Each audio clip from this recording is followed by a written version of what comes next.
Baik, kami mengundang Pak Rohis untuk menyampaikan presentasinya. Persilahkan Pak. Baik, terima kasih Bu Lailan. Assalamualaikum warahmatullahi wabarakatuh. Selamat sore, salam sejahtera bagi kita semua. Terima kasih kepada Fahutan IPB yang telah memberikan kesempatan kepada saya untuk memberikan sekedar sosialisasi atau materi terkait dengan kebakaran lahan dan hutan dengan satelit penginderaan jauh. Bapak Ibu sekalian, mohon izin untuk share screen.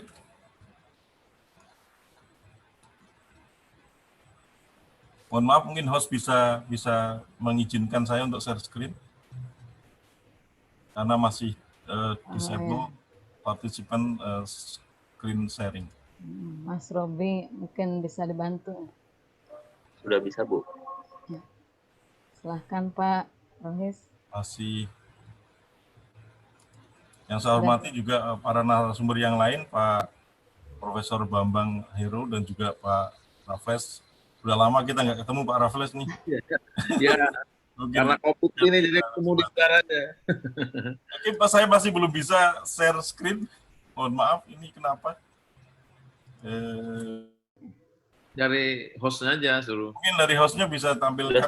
Sudah bisa Pak. Sudah bisa. Oke, makasih. Ini udah bisa. Baru bisa share screen. Nah, udah. Udah bisa ya? Udah, Pak, sudah.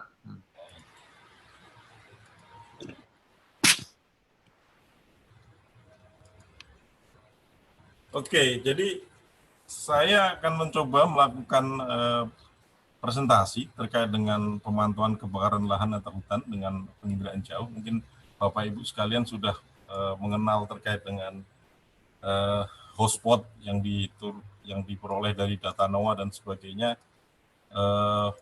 Ini saya akan coba memberikan juga karena beberapa pemahaman kepada para peserta, mungkin ada beberapa yang banyak sedikit salah interpretasi terkait dengan bagaimana data penginderaan jauh informasi titik hotspot. Jadi materi saya ada 4. Yang pertama adalah terkait dengan pemantauan kebakaran lahan dan hutan, ini secara umum terlebih dahulu. Kemudian kedua adalah bagaimana teknologi penginderaan jauh untuk kebakaran lahan dan hutan.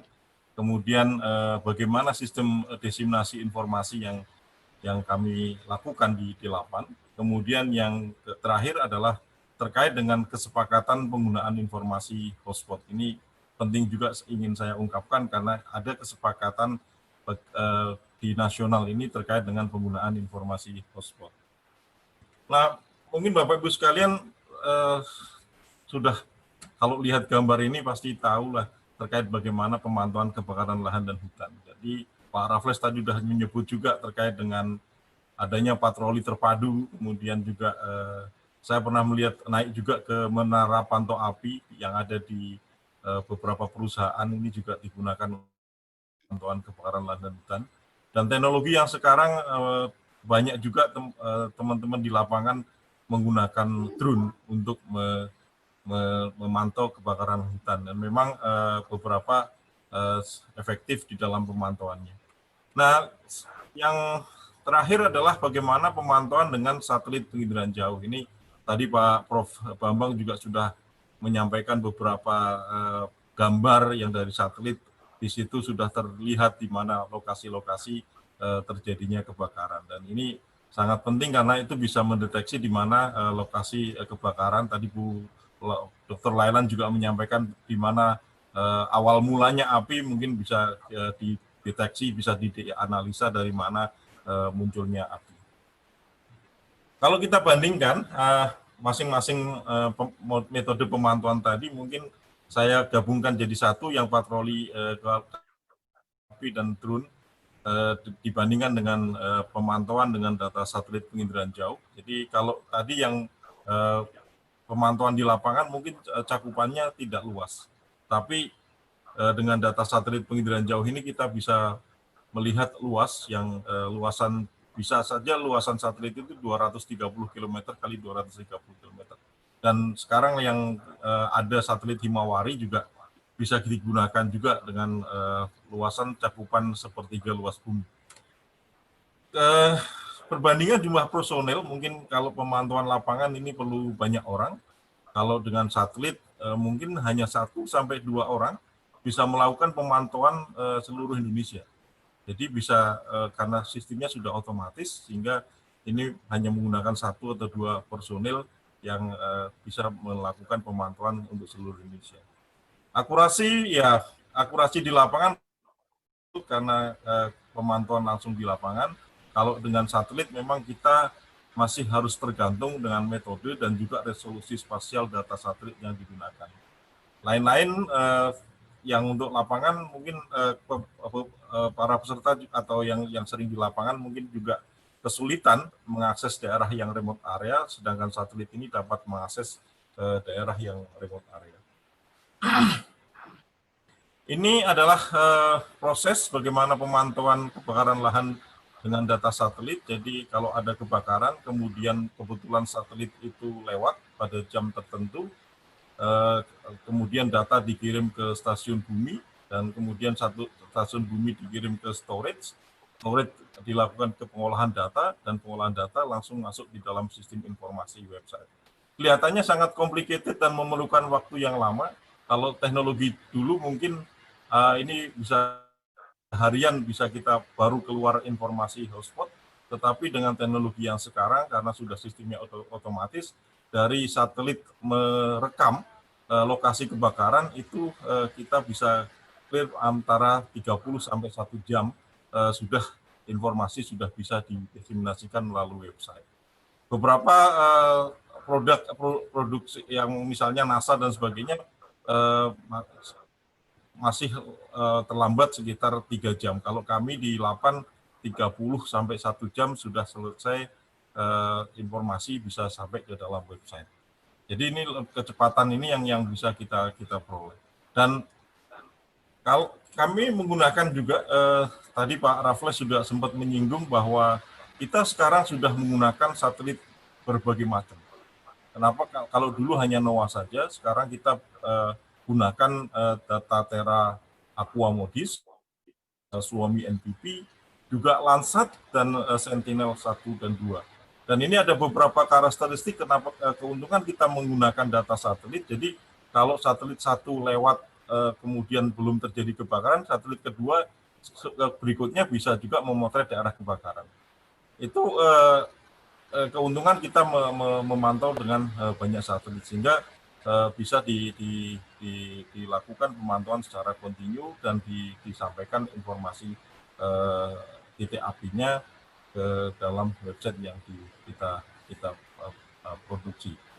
Nah, ini data-data satelit yang kami gunakan di lapan. Jadi ada tadi sudah sebut. Jadi ini ada karakteristiknya nanti bisa dibaca di situ. Dan kami sekarang sedang mengembangkan yang Suomi NPP yang resolusi spasialnya 375 meter sehingga mungkin akan lebih akurat dibandingkan dengan yang resolusi spasialnya 1 km. Dan juga yang kita menggunakan resolusi data Landsat yang 30 meter, tetapi Landsat ini kelemahannya adalah dia kembali ke lokasi yang sama 16 hari sekali. Jadi tidak bisa memantau kontinu setiap memantau lokasi yang sama setiap hari. Jadi 16 hari, tetapi kalau ada data satelit yang yang melewati Indonesia ini juga bisa kita pantau sehingga di mana satelit itu lewat pada hari itu bisa memotret lokasi-lokasi yang daerah terbakar. Nah, ini adalah ilustrasi bagaimana satelit memantau kebakaran lahan dan hutan. Jadi misalnya kalau pemantauan kejadian di lapangan itu ada satu kejadian, maka bisa direpresentasikan sebagai satu hotspot.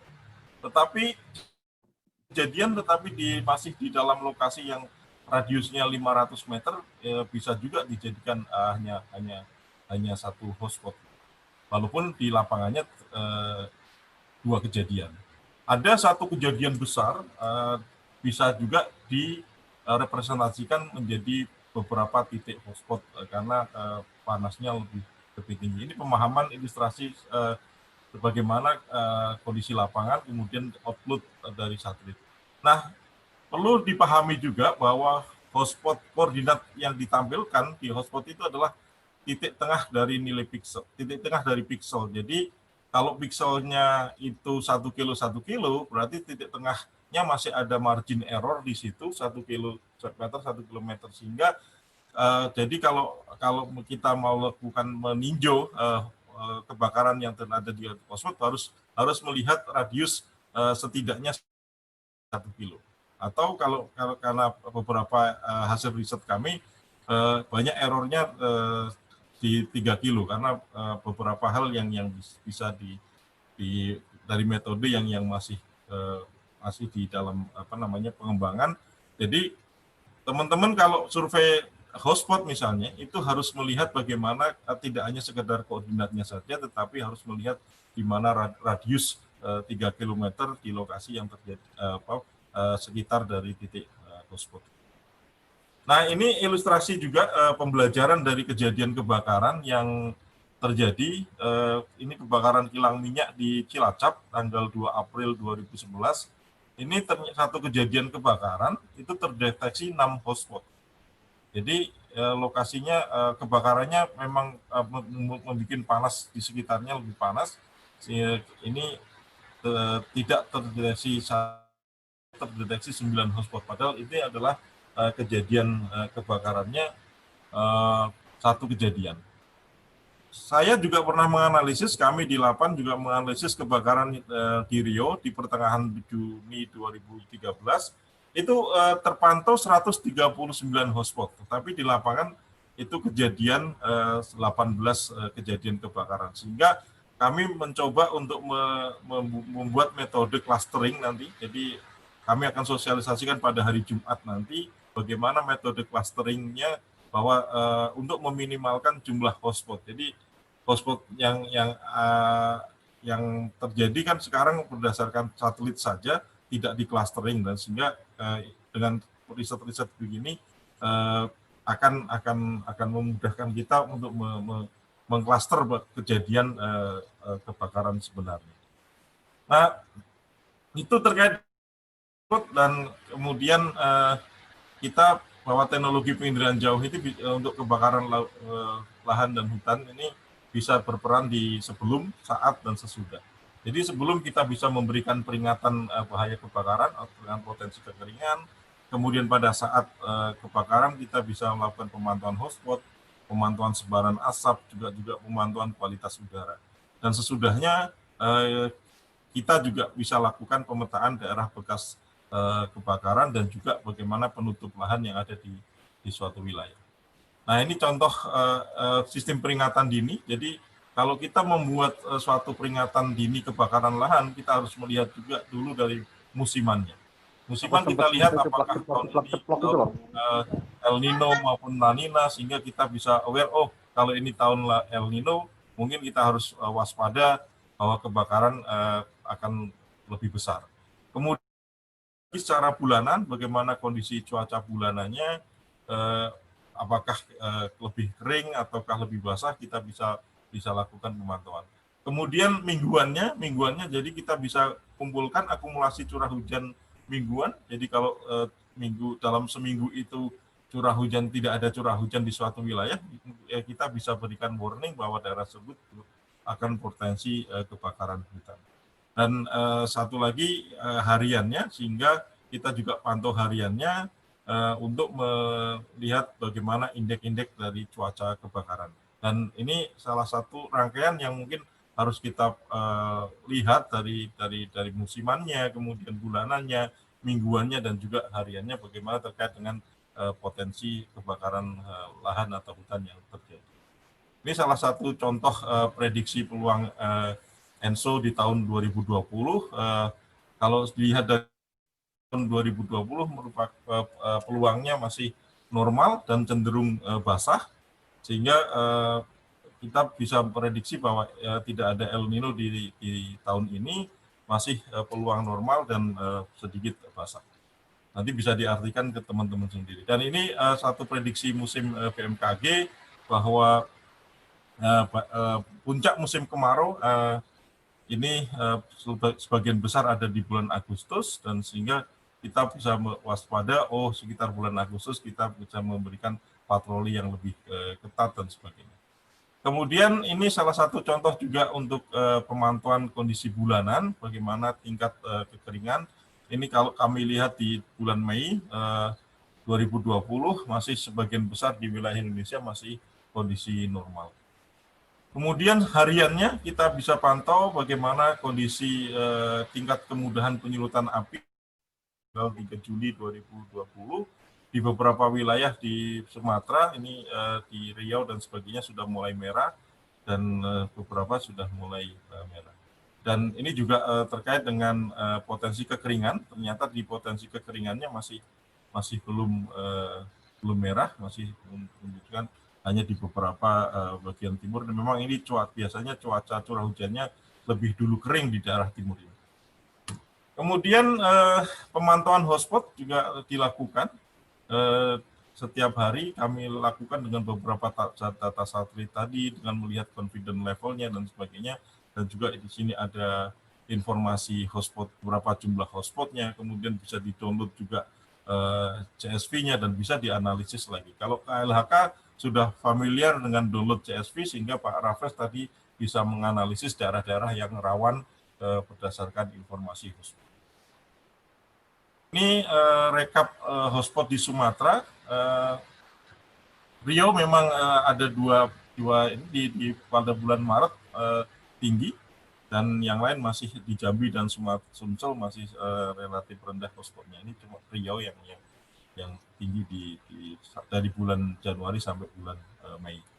Kemudian ini untuk Kalimantan juga Kalimantan Timur yang relatif tinggi, sehingga kita perlu waspada juga di Kalimantan Timur. Nah, salah satu hal yang kita lakukan pemantauan juga adalah pemantauan asap, dan dari informasi hotspot yang terjadi kami lihat satelitnya, kemudian kami analisis di mana lokasi-lokasi yang terjadi potensi asap. Dan ini ada tanggal 25 Maret 2020 ada asap di Kabupaten Pelalawan di Riau dan deteksi.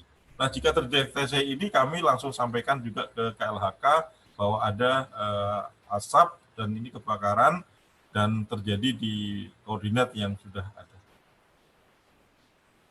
Selain itu, setelah terjadi kebakaran, tadi Pak Raffles juga sudah menyebutkan bahwa LAPAN membantu juga untuk mengestimasi daerah bekas terbakar. Ini salah satu contoh daerah bekas terbakar di tahun 2016, dan angkanya hampir sama dengan yang disampaikan oleh Pak Raffles, sekitar 400 ribuan hektar. Ini di seluruh Indonesia. Kemudian ini kami juga melakukan analisis akurasinya dengan data satelit, bahwa akurasinya sekitar 88,37%, sehingga ini secara umum bisa digunakan untuk mendeteksi atau menghitung luas bekas terbakar. Nah, informasi yang sudah yang sudah ada di LAPAN kami diseminasikan melalui aplikasi berbasis Android maupun iOS. Kalau Bapak Ibu sekalian sudah install ini LAPAN Fire Hotspot di Android-nya, ini bisa digunakan untuk monitoring atau melihat bagaimana jumlah hotspot atau lokasi-lokasi yang ada hotspotnya dengan data di situ. Selain itu juga ada websitenya, ada di Modis Katalog, dan kami sedang mengembangkan juga tadi terkait dengan clustering. Jadi nanti Pak Raffles bisa melihat clusteringnya, hotspot yang bergerombol hanya dinyatakan sebagai satu kejadian. Nah, kami akan sosialisasikan pada hari Jumat bagaimana cara penggunaan untuk clustering tadi. Selain itu juga ada aplikasi Android si Pandora. Di Pandora singkatan dari Sistem Pemantauan Bumi berbasis Android, dan ini juga bisa di-download gratis. Ini lebih banyak informasi yang ada di dalam aplikasi ini. Ada 28 jenis informasi yang termasuk untuk sumber daya alam dan lingkungan, dan juga kebencanaan. Tidak hanya kebakaran lahan dan hutan, tetapi di dalamnya juga ada kebakaran lahan dan hutan di dalam aplikasi si Pandura ini. Jadi bisa Bapak Ibu sekalian bisa download dan install aplikasi ini secara gratis. Dan ini sudah di rekod kami sudah ada sekitar 5 ribuan yang user yang menggunakan aplikasi ini. Terakhir, ini adalah kesepakatan penggunaan informasi hotspot dari LAPAN yang dikeluarkan oleh Menteri Lingkungan Hidup dan Kehutanan 20 April 2016 bahwa informasi itu harus berasal dari LAPAN yang hotspot, tetapi untuk yang kebakaran itu dari KLHK, tetapi LAPAN bisa membantu untuk melakukan analisis luas kebakaran, dan kita sudah punya tim antara LAPAN dan KLHK untuk menghitung luas kebakaran bulanan. Jadi setiap bulan kami ada pertemuan dengan KLHK untuk menghitung beberapa luas kebakaran yang terjadi yang dengan teknologi satelit. Tentunya tidak hanya sekedar teknologi satelit, karena teknologi satelit perlu validasi dan verifikasi di lapangan. Baik, mungkin itu yang dapat saya sampaikan. Sekali lagi terima kasih banyak atas kesempatannya untuk bisa mempresentasikan terkait pemantauan lahan dengan data satelit. Saya kembalikan ke Bu Lailan sebagai moderator. Assalamualaikum warahmatullahi wabarakatuh. Waalaikumsalam warahmatullahi wabarakatuh. Kita berikan applause dulu ya untuk Pak Rohis. Ya, baik. Terima kasih banyak Pak Rohis atas pencerahannya yang sangat luar biasa ya. Ternyata LAPAN dalam beberapa tahun terakhir ini sudah mengembangkan sistem-sistem informasi yang terkait dengan Karlahut ini ya, karena sekarang lebih banyak kebakaran lahannya ya daripada kebakaran hutannya, sehingga istilahnya menjadi Karlahut. Dan tadi pemanfaatan penginderaan jauh ini, kalau dulu kita hanya mengenal hanya hotspot saja, ternyata sekarang sudah juga pada sebaran asap, lalu ada juga estimasi kebakaran, dan lain-lain. Ini sangat luar biasa nih Pak Rohis.